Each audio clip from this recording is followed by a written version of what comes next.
Okay, you can Good begin, Andy. evening. Thank you. Good evening and welcome to tonight's Teletown Hall, focusing on the influence of money in politics in Maine. My name is Andy Bossy. I'm the Executive Director of Maine Citizens for Clean Elections, and I'll be moderating tonight's event. We'll begin in just a moment, and we're excited to have you all join us here tonight. But before we begin, a few quick points to make. Right now, we're in the process of dialing out to thousands of Maine people. So just stay on the line, and we'll begin momentarily. Also, we want to hear from you. If you'd like to ask a question of our speakers at any time during this call, please press 0 on your telephone keypad, and you'll be connected directly with one of our volunteer operators. Again, press 0 to ask any question during the call. So, all right, it looks like we're ready to begin, and money in politics in Maine hardly needs an introduction. Every single day, we're hearing news stories about how millions of dollars are flooding our elections nationally and in Maine. Just last week, reports showed that with more than a month to go before the polls open, the 2014 elections have already shattered election spending records. The problem isn't just the spending, it's where the money's coming from. As money floods our elections, it drowns out the voices of everyday people in our elections and government. And when politicians depend on campaign contributions from large corporations and lobbyists and wealthy individuals, those donors are the ones holding the power, not us, the voters. In a few minutes, you'll hear from advocates about how money is affecting the issues that we, everyday people, care about, blocking or distorting public policy at the expense of everyday people and to the benefit of big money campaign contributors that doled it out in the election. But first, let's remember that Mainers have been in a similar situation before, and let's talk about how we can fight back against the corrupting role of money in our political system. In the early 1990s, our state representatives and senators would be handed checks from lobbyists as they walked into the State House for important votes. And reports at that time showed that campaign contributors were calling the shots when it came to passing legislation. Mainers started to organize and demand stronger campaign finance laws that put voters, not campaign donors, first. Together, we crafted the Maine Clean Election Act, a system of public financing that allows candidates to run for Maine office by relying on $5 checks from in-district voters instead of big money fundraising. Hundreds of Mainers back then successfully collected the signatures to put a question on the ballot, and in 1996, Mainers went to the polls and overwhelmingly passed the nation's first clean election law. For more than a decade, the law worked well. Republicans, Democrats, Greens, and Independents ran for state House, Senate, and governor using clean elections. At its peak, 85% of legislators used clean elections to fund their campaigns. This meant that corporations, wealthy individuals, and lobbyists couldn't put money directly in the hands of our elected officials and expect special access in return. But then in 2011, 5 Supreme Court justices struck down our Clean Elections Act, part of our Clean Elections Act, and weakened it. The legislature and governor failed to keep clean elections strong and instead raided the Clean Elections Fund, gutted the gubernatorial program, and dramatically increased contribution limits to privately financed campaigns. The results speak for themselves. Today, we have fewer candidates using clean elections, and huge campaign contributions are flooding back into Maine. Dark money and out-of-state funds now make up more than half of all the money spent in our elections. But Mainers are not going to sit by and watch our democracy go into the night. We're fighting back with a second ballot effort that will strengthen clean elections, enhance our disclosure laws so voters know who's spending to influence our vote, and increase accountability by raising fines and penalties on those that violate our campaign finance laws. We will show the state lawmakers and the rest of the country that we will continue to fight for a government of, by, and for the people, not one bought and paid for by wealthy special interests. And that's exactly where we need your help as Maine citizens. To get a question that strengthens clean elections on the ballot, we need to collect more than 70,000 signatures from registered Maine voters. This election is the perfect opportunity to do just that. We need hundreds of volunteers across Maine to be at the polls on Election Day, asking their friends, families, neighbors to sign the Clean Elections Initiative petition so we can strengthen our clean elections law and ensure that we have a government accountable to everyday voters, not campaign donors. And so right now, as part of this call, you can actually show your support. If you press 1 right now on your keypad, you can find out, we can contact you and let you know more information of how you can reduce the role of money in Maine politics. Pressing 1 means that you're interested in finding out how to get our government to work on solutions for us instead of helping rich corporations and lobbyists. So press 1 now if you're interested in learning more about how to reduce the role of money in politics. Also, if you have a question at any time during this call, just a reminder to push 0 on your phone and we'll connect you with one of our operators to put your question through. So great. Thanks so much. We have 45 people already press 1 on getting more involved in the Clean Elections Initiative. If you're still interested, you can keep pressing 1 now to do that. But now I want to turn this over to one of our speakers here this evening. We're first going to have Maine People's Alliance, Amy Halstead, on the phone to make a couple remarks. Amy, take it away. Thanks so much, Andy. So yes, this is Amy Halstead from Maine People's Alliance. And as probably many of us know, Maine is definitely not immune to the influence of wealthy mega donors like the Koch brothers or other special interests.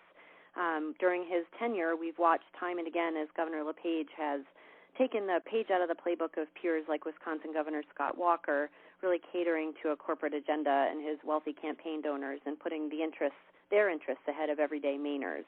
Again and again, Governor LePage's decisions to support or veto legislation have been swayed by those who are holding the purse strings, and outside groups like the American Legislative Exchange Council, or ALEC, have sought to create a real foothold in the State House here in Maine in the same ways that they have in neighboring states like New Hampshire. At Maine People's Alliance, we've seen this corporate influence impacting the policies that we think are really critical to Mainers on a number of different fronts, and I want to share just a handful of examples tonight. The first is a company named K-12 Education, who runs virtual schools with pretty dubious track records. That company spent $19,000 to help get Governor LePage elected, and they were rewarded when the governor rewrote Maine's educational laws to allow public money to go to for-profit virtual schools that were run by, you guessed it, the very same company. Another example is when in 2013, LePage's administration granted a nearly $1 million no-bid contract to ALEC-connected conservative consultants at the Alexander Group to review Maine's welfare system. And not surprisingly, their findings echoed LePage's own biases against the program. And even though the contract was canceled this spring after it was discovered that parts of the report had actually been plagiarized, Governor LePage has yet to demand a full refund of Mainers' money. And my final example tonight that I wanted to share was that recently disclosed documents reveal that major corporations paid for access to Republican governors across the country by funneling money through the Republican Governors Association. And we know that the RGA pumped a record $4.2 million into the election in Maine this year, really making the specter of pay-for-play activity in Maine feel pretty real. So we think that Mainers deserve to know who is really writing our laws. We need to stand up to the corporate interests who are attempting to buy influence, as well as expose the legislators, think tanks, and media mouthpieces who are working to advance a corporate agenda.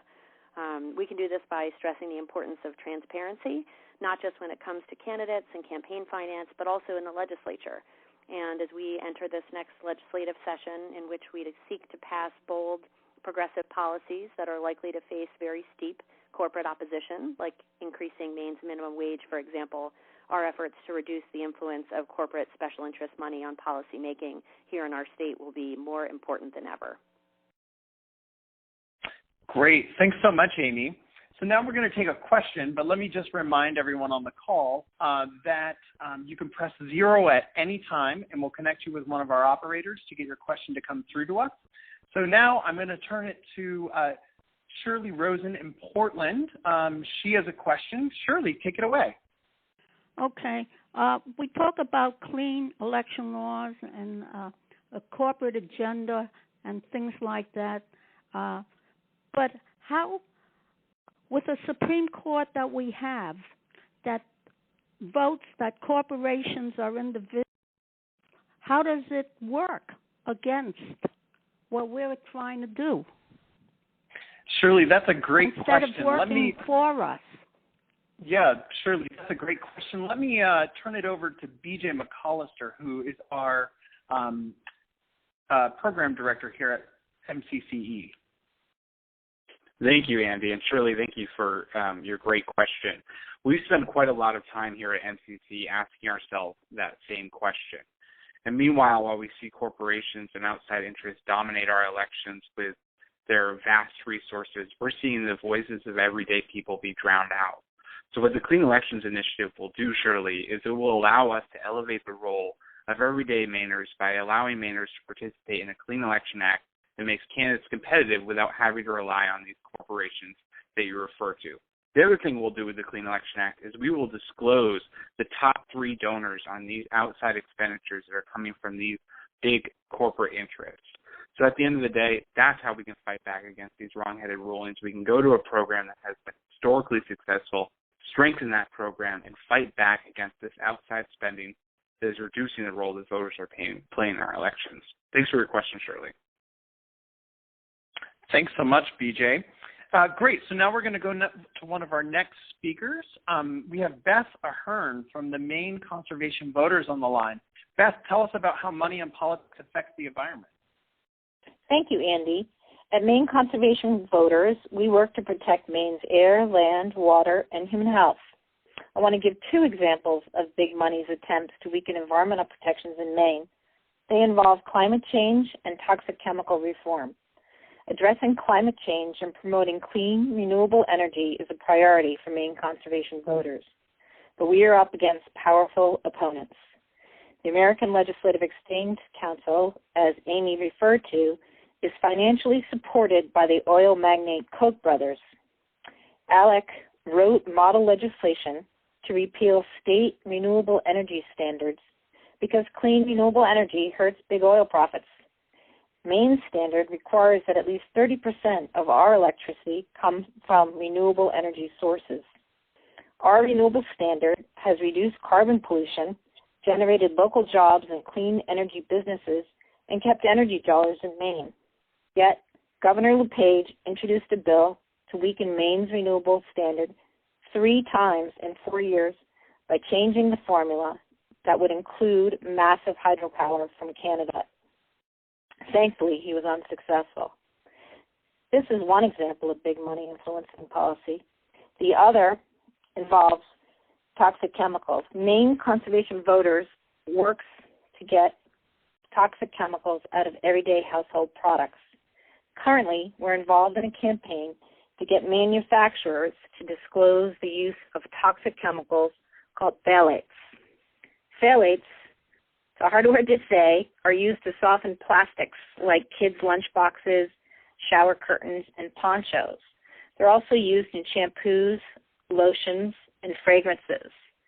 Phthalates are hormone disruptors that interfere with our reproductive systems and have been linked to birth defects.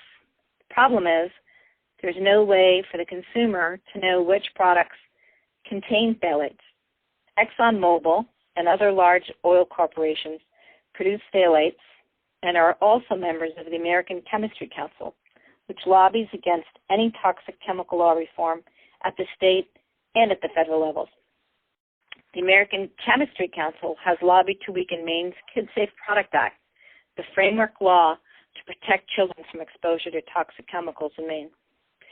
These are just 2 examples of how big money is at play here. Maine Conservation Voters supports campaign finance reform that will level the playing field and reduce the influence big money has in shaping policy in Maine. Great. Thanks so much, Beth. And I'll take one more question here really quick. And then my understanding is Larry Lessig is on the line, and we'll bring it over to him. But first, let's hear from Eric Johnson. Eric, what's your question? Hi, thanks for letting me ask my question. I just wanted to make sure people get a clear understanding of what would be involved if, I know earlier you asked them to press 1 if they're interested in helping. I just wanted to make sure they understand if they press 1 and they're interested in helping collect signatures at the polls on Election Day at their local polling place, that will put this question on the ballot for next year? That's correct, Eric. We're collecting signatures right now to get a question on the 2015 ballot that would strengthen clean elections, enhance our disclosure laws, and also increase accountability by raising fines and penalties. That's great question, Eric, and we'll talk more here in a minute about how we're going to get that done. But first, let me welcome to the call Harvard professor Larry Lessig to make a couple of remarks about our efforts here in Maine. Great. Thank you very much. I'm very happy to have been invited to talk, because the work that I do emphasizes again and again exactly the kind of success that Maine had. Maine was the first state in the nation to pass public financing, that creates small dollar public financing in the state level. And other states copied, some not all quite as good, but other states copied and began to demonstrate exactly why a different way of funding elections is the critical step that we need to restore our democracy.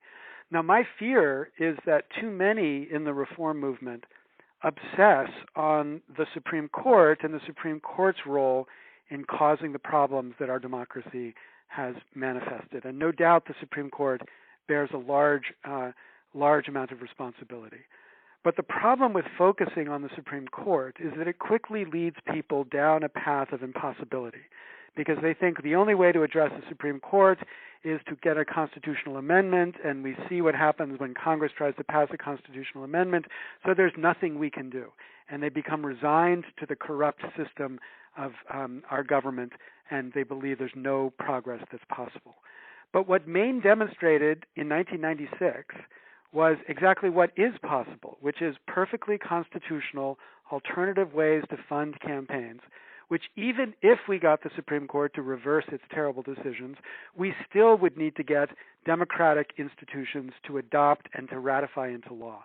So Maine has set a standard and an inspiration, really, for me, the idea of people organizing through ballot measures to force an issue into the legislature and to get that passed in the state is exactly the sense of organizing and movement that we need to build around the issue of small dollar public funding at the federal level too. So we need many more examples of states like Maine. But everywhere I speak, when people say, how could it possibly be that we didn't have a system of large dollar funding of elections, it's Maine that I point to, Maine and Connecticut in particular, who have demonstrated exactly what's possible as an alternative, and I think is the critical step that we need to build the movement that we have to have at the federal level. So I'm incredibly supportive. I've come up to Maine a number of times to try to help to support this movement, to get the updating to the Maine law that's necessary to help it address some of the problems the court has set up. But it will only be successful if it's seen as a citizen-driven movement, of citizens demanding clean government, and clean elections are the first step to that clean government.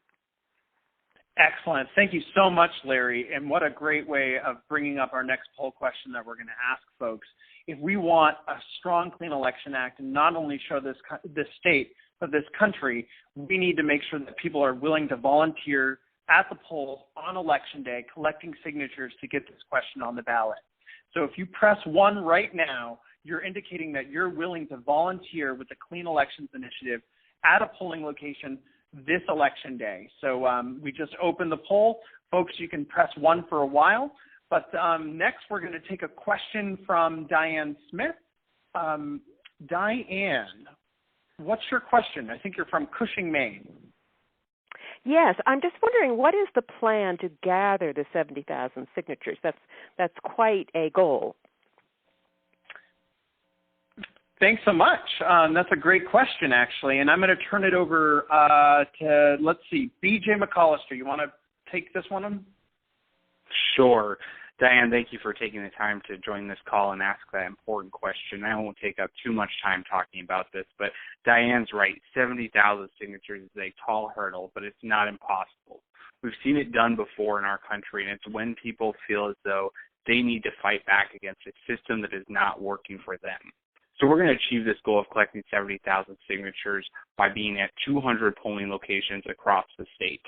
Now, if you do quick math on the back of a napkin, you'll find out that if we need to be at 200 polling locations and have 4 volunteer shifts for each location, we're talking about anywhere between 800 volunteer shifts to 1,000 volunteer shifts if we are to double up at high locations. So what does that mean? It means that we have to identify 1,000 volunteers that are willing to take time on Election Day to commit to the Clean Elections Initiative. So how are we going to do that? We're going to do that 3 ways. First, we're going to identify leaders. These are leaders that are engaged in their community, leaders that know how to network within their community, and leaders that care about this Clean Elections Initiative. This effort is truly of, by, and for Maine people, and we need Maine people to step up and lead if we are to succeed. Second, we're going to train those leaders.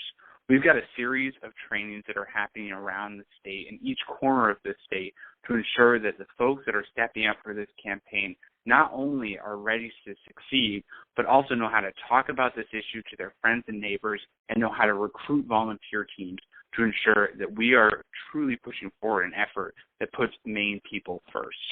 And then finally, we're going to do what I like to call engage the enraged, which means that we're going to reach out to people who are upset about money in politics for a variety of reasons. And it's not necessarily the people that are upset about money in politics because they care about the Clean Election Act, because we have a lot of those people.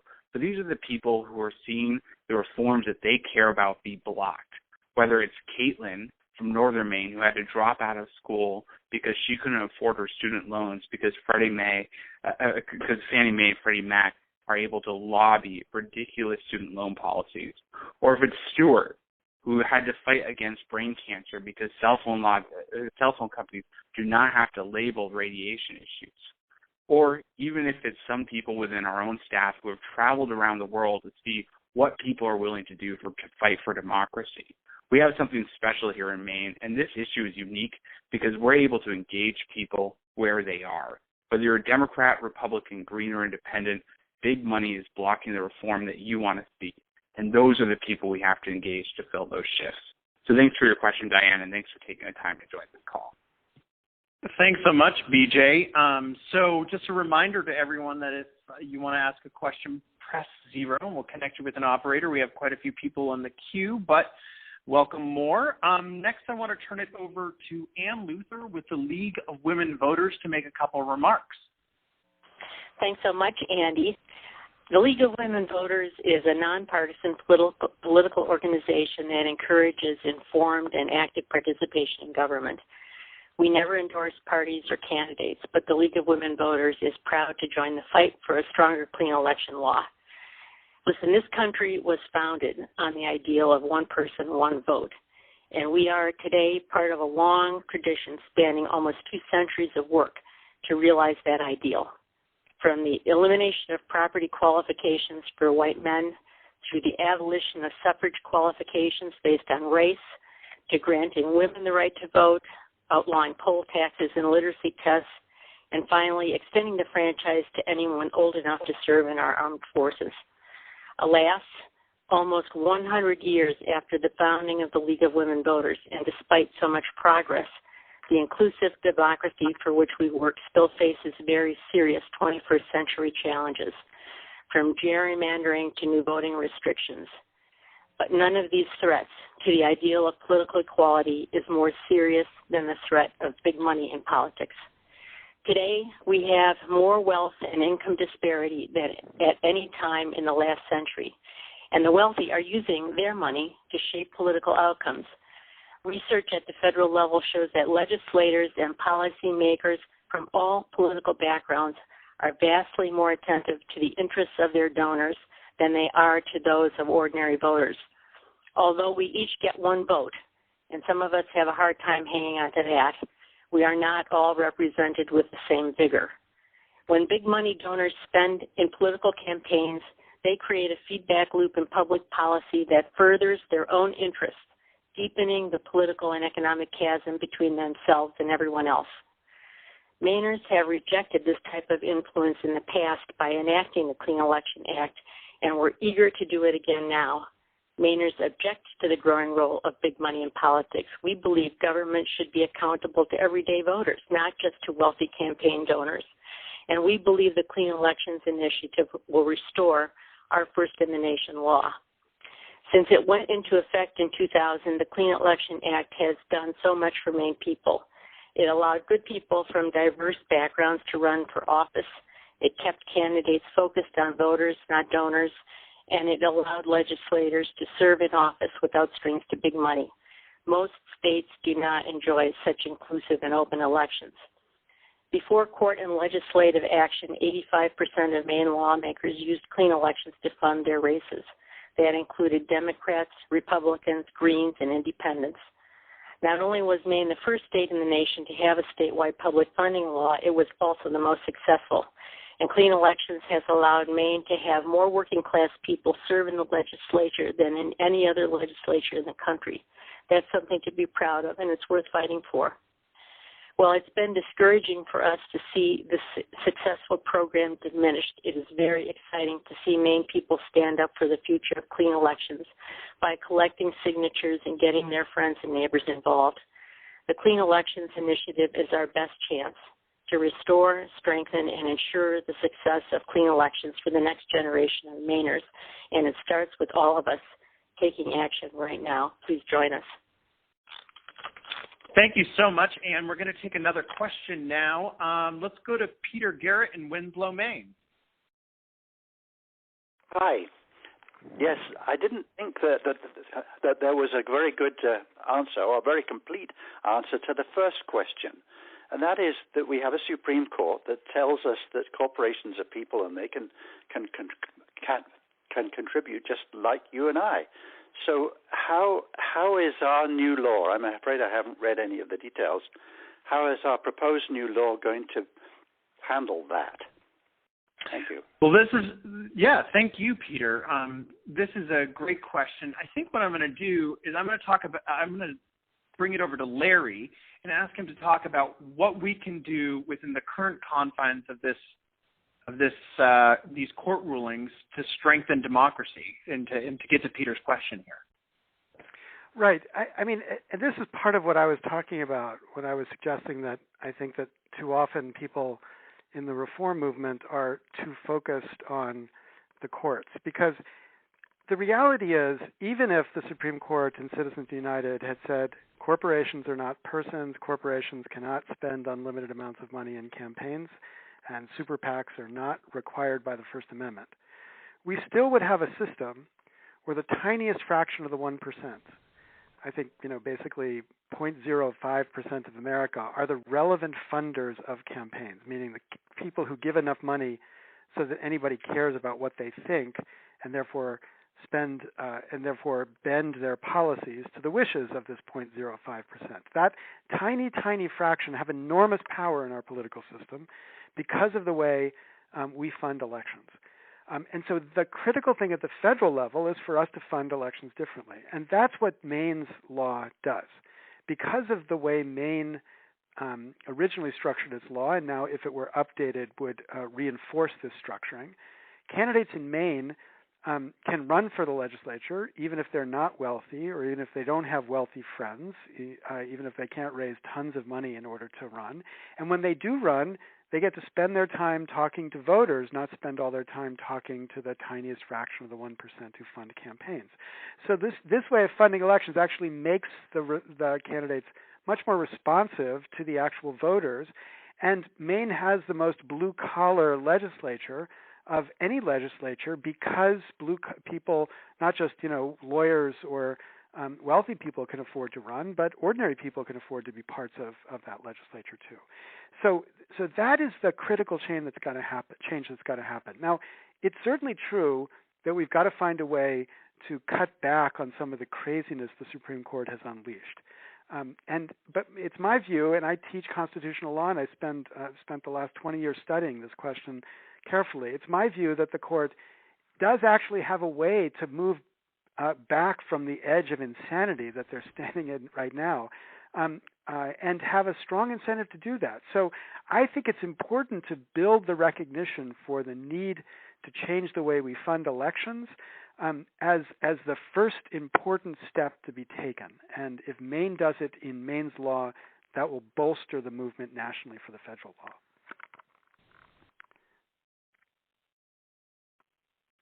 Great. Thanks so much, Larry. I hope that, Peter, did that answer your question? Yes, it did. Thank you. That it made a lot of sense. That because Maine's law, as I can remember it, says that you can only make small contributions.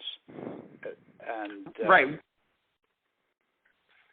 What we have in Maine is an alternative to big money fundraising called the Clean Election Act, where candidates, instead of raising big money contributions from people anywhere in the country, they instead have to rely on in-district voters for $5 checks to demonstrate support, and then they get a grant of public funds to be able to run their campaign. And the benefit is that they have an elected official at that point that is directly accountable to them. Great. So let's take one more question here. We have Terry Hayes and Buckfield. Hi. Thank you so much for the opportunity to listen in. I'm sorry that I can't help on Election Day because I'll be otherwise employed, but I did want to offer a comment and a suggestion. I would advise that the examples of abuse should include those from the Democratic side of the aisle as well as the Republican side. It troubles me that in the examples that were offered, there weren't any that specifically related to Democratic allies, because the problem exists. It's pervasive. It doesn't pick sides of the aisle, in my direct experience. The second thing I was going to suggest is that I'm hoping in this rendition that there'll be language that prevents legislators from running as clean election candidates and having PACs, because that was a flaw, or I believe it to be a flaw in the existing law, that was an end run around the intent.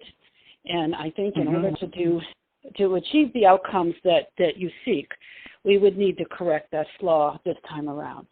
But I'm very... Thanks, Terry. Oops, I think I might have just lost her. So we have two questions here, and let's take the first one, which is, how does this issue affect both Democrats, Republicans, Greens, and Independents?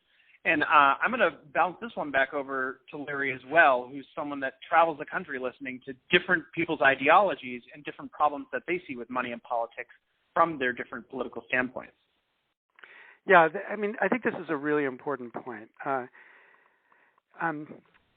You can translate this issue into the language of Republicans, the language of Tea Parties people, the language of independents, the language of progressives, the language of liberals and Democrats, because they each have an issue that they care about, that it's pretty obvious money is blocking the achievement of reform on that issue. So, Tea Party people like Sarah Palin or Rand Paul talk about crony capitalism in America, which is estimated by the Cato Institute, which is a libertarian think tank, to cost $100 billion in our federal budget every year.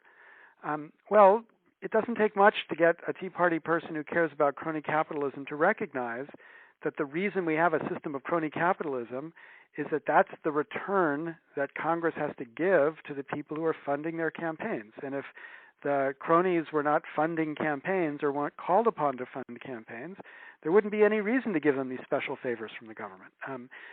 So that's a way to rally them to this side. People on the left look at climate change or look at health care or look at the opportunities for the poor, the inequality gap that gets produced inside of our society. It doesn't take many steps to get them to see the way all of those issues are tied directly to the way in which we fund campaigns. Tom Steyer, God bless him, spending $100 million to fund campaign candidates who are going to stand up to try to get climate change legislation passed. He's fighting a battle against an industry that makes $100 billion in profit every year.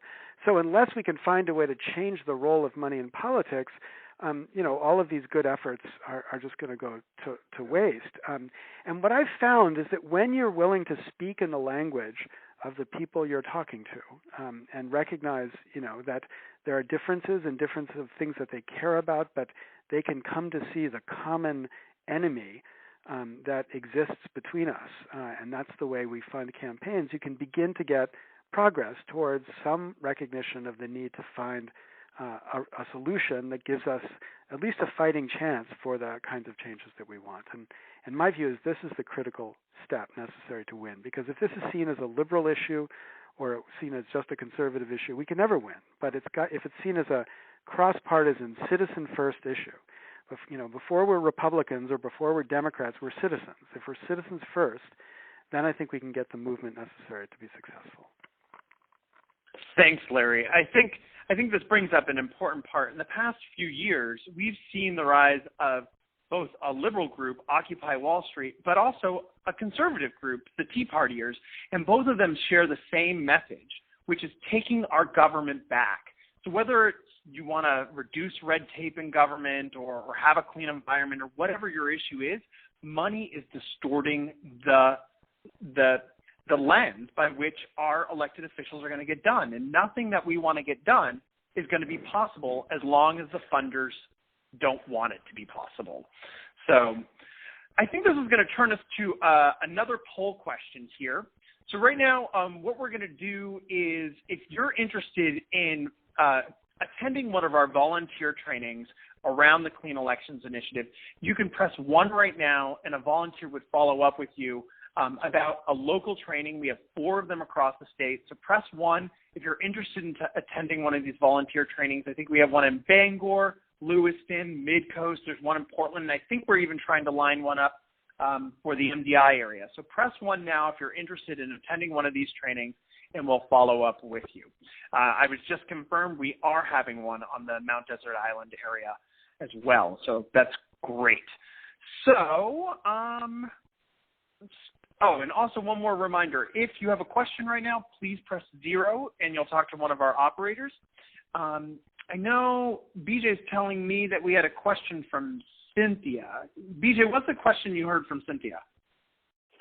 Cynthia's from Brooklyn, and Cynthia had a question about how the Clean Election Act worked exactly and what improvements we were proposing in the initiative, Andy.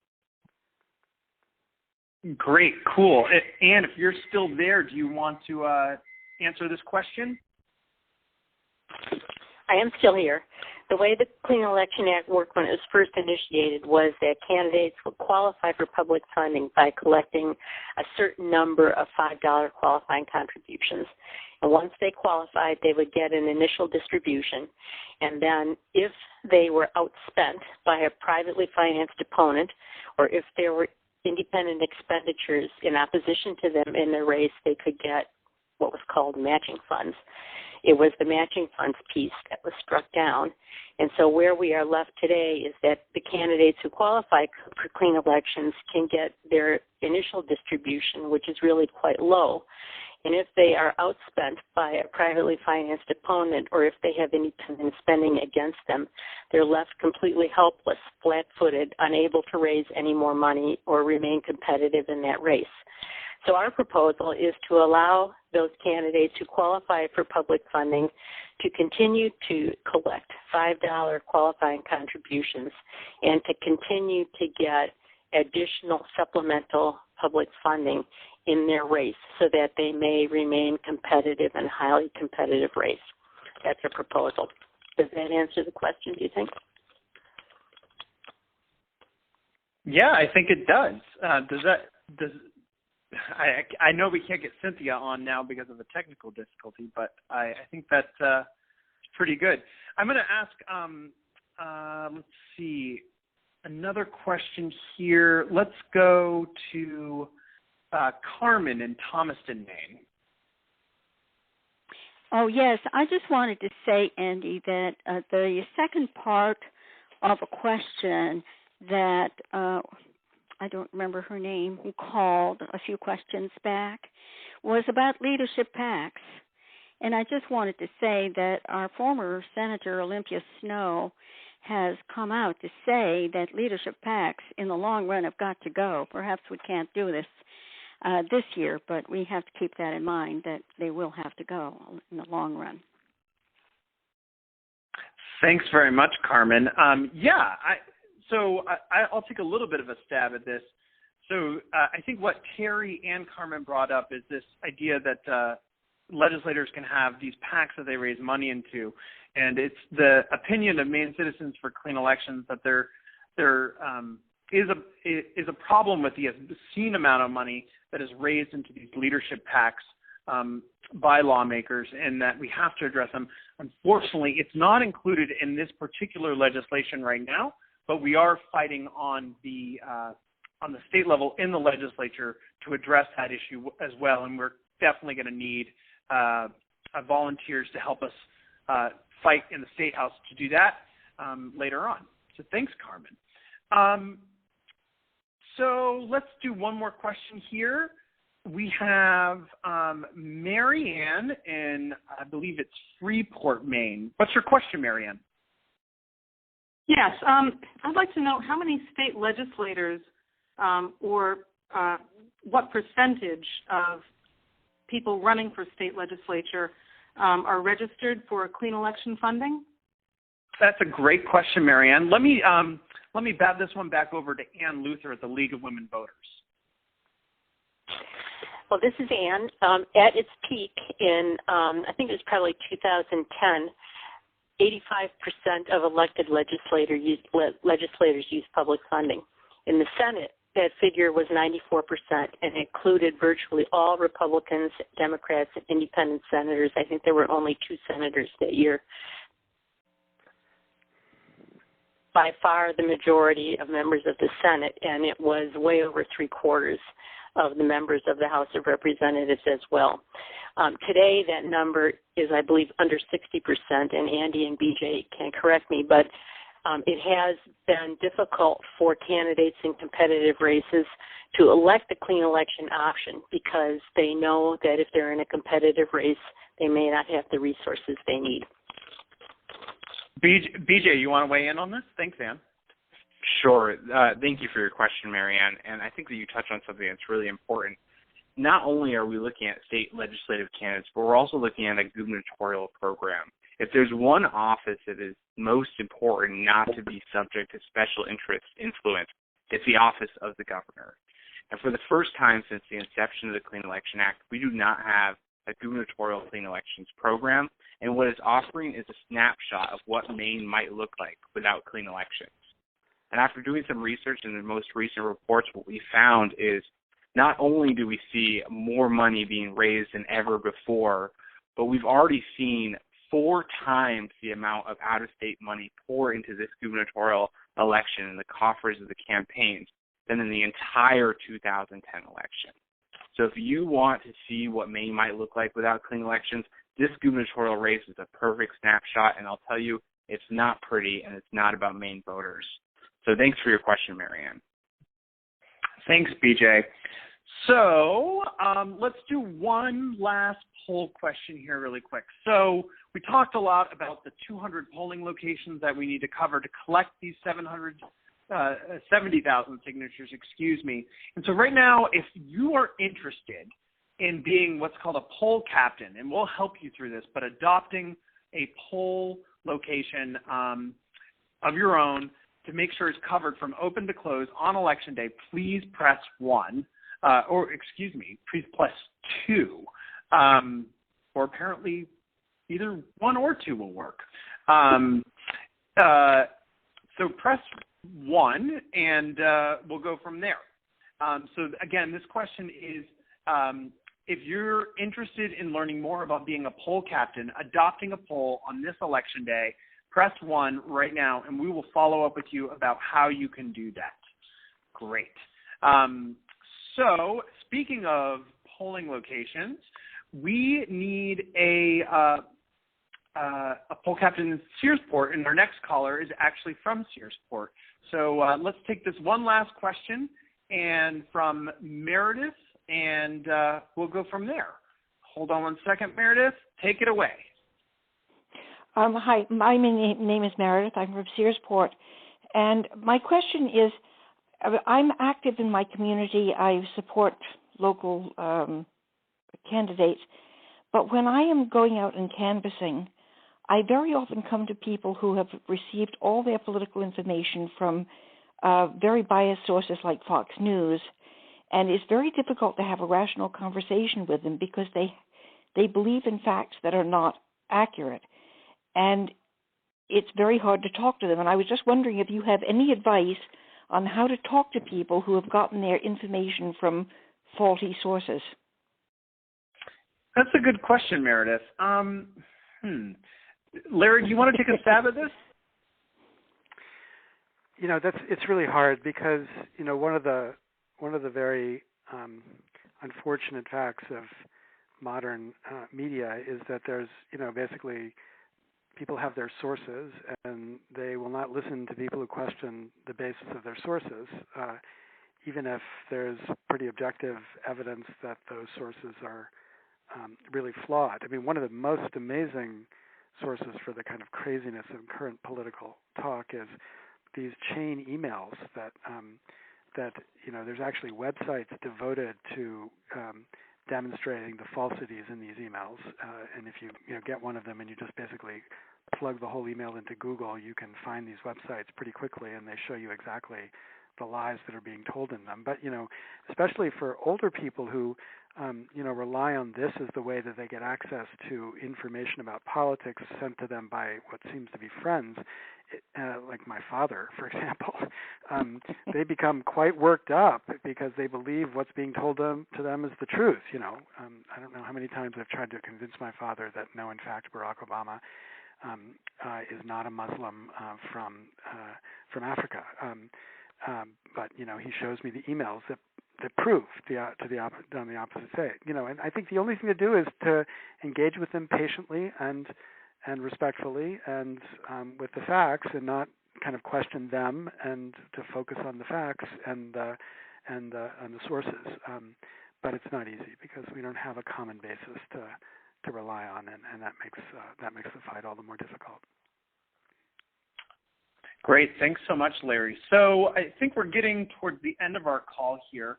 And again, I just want to say thank you to everyone for joining this call.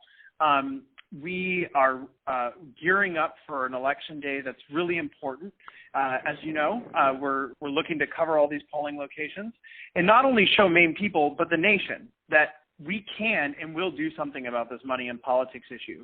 Just as the sun first hits the Maine Islands every beginning of the day and the Dirigo star shines first at night, we can prove that as Maine goes, so goes the nation, that's once again true, that victory by the people, of the people, by the people, and for the people is possible, and that this state and country will hold true to the promise that will leave our next generation with a more perfect nation and more perfect government. I am so grateful for all of you joining this call, and we are going to get this done by strengthening our democracy through the Clean Elections Initiative, and it's going to start right now with collecting of these signatures. Thank you so much for joining. I hope you'll continue to be in touch with us, and I hope you'll collect signatures on Election Day for the Clean Elections Initiative. Thanks so much for joining this call. Thank you.